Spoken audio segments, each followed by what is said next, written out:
bukan hidup berpusat pada diri sendiri. Pilihan itu menentukan masa depan.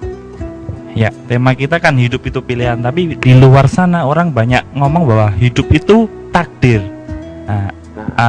Ada nggak kaitannya Saya ada mistakdir antara takdir sama hidup itu pilihan?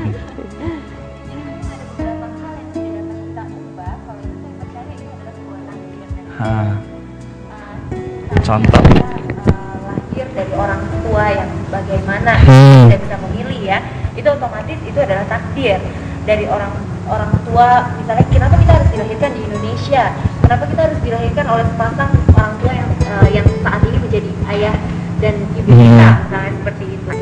Warna kulit, warna dan jenis rambut, warna mata, kelentikan bulu mata, segala sesuatu yang ada pada kita, inilah yang disebut dengan takdir. Artinya adalah segala sesuatu yang tidak bisa kita rubah. Saya percaya itu adalah takdir kita.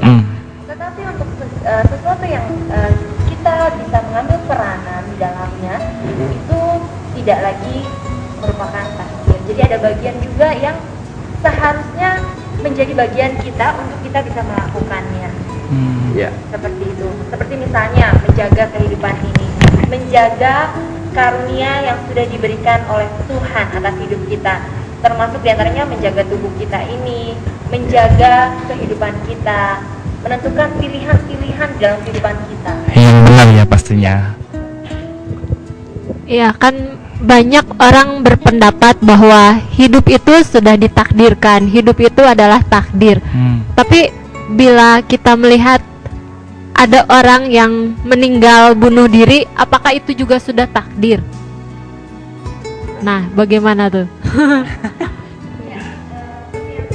Sudah saya sampaikan ya, untuk hal-hal yang tidak dapat kita rubah itu adalah takdir, betul sekali. Tapi kalau untuk keputusan untuk mengakhiri hidup itu sudah bukan lagi takdir, tetapi itu adalah pilihan dari orang itu sendiri. Kalau seseorang meninggal karena sesuatu hal di luar kemampuan dari orang itu, itulah yang kita katakan sebagai takdir. Contohnya bencana alam. Contohnya bencana alam, sakit penyakit yang menahun, misalnya seperti itu. Tetapi untuk hal-hal yang membuat kita mengambil keputusan untuk mengakhiri itu tidak dapat dikatakan sebagai takdir, tapi itu adalah pilihan. Terus gini, bagaimana kalau orang itu merasa bahwa hidupnya kok selalu kekurangan, padahal dia sudah bekerja keras. Nah, bagaimana dengan pernyataan itu? Mungkin Pak Susilo hidupnya merasa selalu berkekurangan terus, padahal dia sudah berusaha bekerja, berjuang, tapi masih aja merasa seperti itu. Begini, kalau kita bicara tentang kekurangan, berarti kita akan berbicara tentang faktor ekonomi. Ada 3 prinsip dalam masalah faktor ekonomi yang harus kita mengerti dalam hidup ini. Yang pertama adalah prinsip menerima. Kita bekerja keras, otomatis kita menerima sesuatu, menerima hasil yang kita peroleh. Prinsip yang kedua adalah mengelola. Kalau kita gagal dalam mengelola, pasti kita akan selalu berkekurangan. Kita terima berapapun, kita gagal dalam mengelola, kita pasti selalu berkekurangan. Prinsip yang ketiga adalah memberi. Ingat, kalau kita diberi rezeki oleh Tuhan, atau berkat, atau apa saja istilahnya, itu sebenarnya bukan punya kita saja, tapi punya orang-orang yang berada di sekitar kita juga. Jadi bukan hanya kita yang punya, tapi orang-orang yang berada di sekitar juga memilikinya. Prinsip menerima, prinsip mengelola, ya, prinsip memberi. Ada lagi satu hal yang harus kita ingat adalah bersyukur. Kalau kita tidak pernah bersyukur dalam hal keuangan, kita tidak akan pernah bisa mengelola dan baik. Kenapa? Karena kita selalu bersungguh-sungguh protes dan akhirnya kita nggak pernah puas. Mau gaji 5 juta, mau 10 juta, mau 20 juta, tidak akan pernah puas. Kenapa? Karena dia tidak punya sikap hati yang bersyukur kepada Tuhan. Tapi orang yang bersyukur, berapapun penghasilannya, waktu dia syukuri, wow, Tuhan melihat hati yang suka bersyukur itu. Ya. Jadi menerima, bisa mengelola, dan bisa memberi, maka dia akan hidup berkecukupan. Saya sangat percaya di sana, bersyukur. Tapi kalau 4 prinsip ini nggak ada, yang 3 utama ini nggak ada, plus yang keempat nih tambah nggak ada lagi, waduh, pasti dia berkekurangan. Berapapun penghasilannya. Jadi Kadang-kadang orang berkata, aku berkekurangan. Ada orang yang sudah punya rumah, punya mobil, ngerasa berkekurangan. Itu dia menjadi masalahnya. Aku nggak bisa menolong orang, aku nggak bisa memberikan orang. Padahal dia bisa makan enak terus. Itu berarti dia tidak punya prinsip bersyukur yang mengerti keadaannya bahwa rezeki yang dia terima bukan punya dia. Makanya kenapa ada orang-orang yang kaya raya, konglomerat, tapi dia stres. Ada orang kaya yang kaya raya, konglomerat, tapi tidak bisa menikmati hidup. Uangnya yang nikmati siapa? Pembantunya. Rumah besar, ya tinggalin pembantunya, bukan dia, kan aneh. Itu kan seharusnya kalau orang punya prinsip bersyukur, rumahnya besar, dia bisa menikmati bersama istri dan anak-anaknya, kemudian dia bisa membuat hidupnya berarti bagi orang lain. Jadi orang kaya sebenarnya bukan dilihat dari berapa banyak harta yang dia punya. Orang yang kaya dilihat dari seberapa banyak dia bisa memberi hidup buat orang lain. Luar biasa. Ya. Jadi kalau misalnya seandainya orang mempunyai pasangan, mendapatkan pasangan hidup, tapi setelah menikah dia tidak merasa cocok dengan pasangannya tersebut, lalu melakukan kawin cerai. Lalu setelah kawin cerai dia berkata, mungkin sudah takdir saya ini untuk kawin cerai terus nikah lagi, tidak merasa cocok, lalu cerai lagi. Nah, apakah pendapat tentang jodohnya itu benar bahwa itu adalah takdirnya untuk kawin cerai tersebut? Silakan, Bu. Menurut Ibu bagaimana nih, Bu? Iya, kalau untuk sekali lagi ketika kita ngomongin takdir tadi, takdir itu kan adalah hal-hal yang tidak dapat kita rubah ya.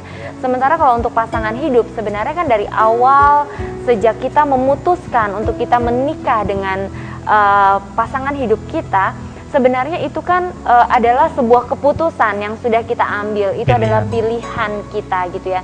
Jadi itu bukan kalau itu takdir, maka itu akan datang langsung ujuk-ujuk dari atas gitu ya, brek gitu, nggak bisa milih gitu kita ya.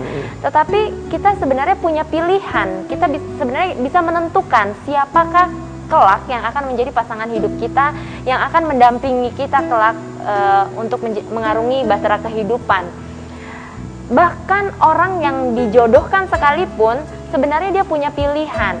Walaupun kelihatannya dia tidak punya pilihan, kelihatannya sepertinya saya tidak bisa gitu ya, tidak bisa mengatakan tidak karena orang tua saya memaksa saya untuk menikah dengan pasangan yang dipilih oleh orang tua gitu ya. Tapi sebenarnya keputusan dia untuk tunduk pada orang tuanya dan menerima pilihan dari orang tuanya itu adalah pilihan yang sudah dia ambil. Termasuk juga diantaranya kalau kita memilih seseorang yang ternyata orang itu kemudian hari kita sadari memiliki sifat-sifat atau karakter-karakter yang tidak bersesuaian dengan kita. Sebetulnya itu juga adalah pilihan yang sudah kita ambil sebelumnya. Makanya paling penting teliti sebelum membeli. Artinya sebelum memutuskan untuk benar-benar ya? Betul sekali. Sebelum kita memutuskan untuk benar-benar berkomitmen dengan seseorang, untuk seseorang itu menjadi pasangan hidup kita, sebaiknya kita kenali dulu pribadinya. Kalau perceraian saya rasa banyak faktor ya. Faktor dari pemilihan yang awal, kita milih siapa, faktor pengenalan karakter, faktor pertumbuhan dalam kedewasaan bersama, itu banyak faktor sekali penyebab perceraian. Dan saya sangat percaya bahwa Tuhan tidak menakdirkan kita untuk kawin cerai. Itu prinsip dulu. Karena Tuhan menciptakan kita satu laki-laki untuk satu orang wanita. Pada dasarnya kan di sana. Tapi kenapa terjadi kawin cerai? Ada laki-laki punya istri 3, punya bahkan lebih dari 3 gitu kan. Kenapa terjadi gitu? Itu karena kekerasan hati manusia saja kok. Kalau dia itu bagian dari pilihan. Bagian dari pilihannya dia. Kalau dia nggak bisa bersyukur buat istri yang sudah dia diberikan Tuhan kepada dia, ya otomatis dia akan kawin dengan banyak orang. Tapi kalau dia bisa belajar bersyukur, melihat kelebihan, kekurangan, dan melihat dirinya bahwa saya juga punya kelebihan dan kekurangan, ya saya rasa dia akan setia sama pasangannya. Jadi semuanya itu kalau bicara kawin cerai, saya percaya itu bukan masalah takdir, bukan. Kenapa banyak orang mau kawin sekarang gampang sekali kok, gitu kan? Ya Tuhan juga tidak langsung ngalang-ngalangin sampai gimana kan. Tetapi keputusan kita, pilihan kita dalam masuk sebuah pernikahan, keputusan kita untuk mau bercerai atau tidak, semuanya tergantung kita. Ya. Tadi kan jodoh itu pilihan ya. Nah, ada asumsi-asumsi kalau jodoh itu di tangan Tuhan. Nah, apakah jerih itu di tangan Tuhan termasuk takdir juga? Memang begini, kalau kita bicara tentang semuanya yang general, kita jangan salah artikan. Misalkan matahari diciptakan untuk orang baik, untuk orang jahat, untuk semua kan ya. Makanya rancangan Tuhan adalah yang terbaik buat hidup kita. Tapi masalahnya kita mau nggak mengikuti rancangan Tuhan, gitu kan? Kalau kita nggak mau ikut rancangan Tuhan, ya jangan bilang itu takdir dong. Itu kesalahan dari pihak kita. Tapi kalau kita mau mengikuti rancangan Tuhan, maka yang terbaik, nah, akan kita peroleh. Makanya saya tulis di status saya, keputusan yang benar akan membuat kita meraih yang terbaik. Kata ternya itu harus digarisbawahi. Baik sama terbaik berbeda. Kalau saya mau yang baik saja, saya berjalan dan logika saya, oh ini cantik, oh ini baik apa semua, ya udah saya menikah. Tapi kalau yang terbaik, kadang-kadang dari Tuhan kelihatannya wajahnya pas-pasan gitu kan ya. Tapi kok seret dalam hati apa semua, itu bisa menjadi yang terbaik dan setia sampai mati. Nah, makanya semuanya faktornya dalam hidup kita bertanya kepada Tuhan gitu. Nah, terus bagaimana cara mengambil keputusan dengan benar, mengambil pilihan dengan benar? Caranya bagaimana, Pak? Ya, mungkin. Iya. Ya, sebenarnya kalau berdasarkan pengalaman saya ya, cara mengambil keputusan yang benar itu biasanya kita harus tenang dulu. Dalam tenang itu kita bisa mengambil keputusan itu dengan tidak tergesa-gesa. Karena kalau tergesa-gesa kecenderungannya kita mengambil keputusan yang salah, atau kita juga menjadi kurang memperhatikan atau mempertimbangkan data-data yang ada atau informasi-informasi yang ada. Seperti misalnya dalam memilih pasangan hidup.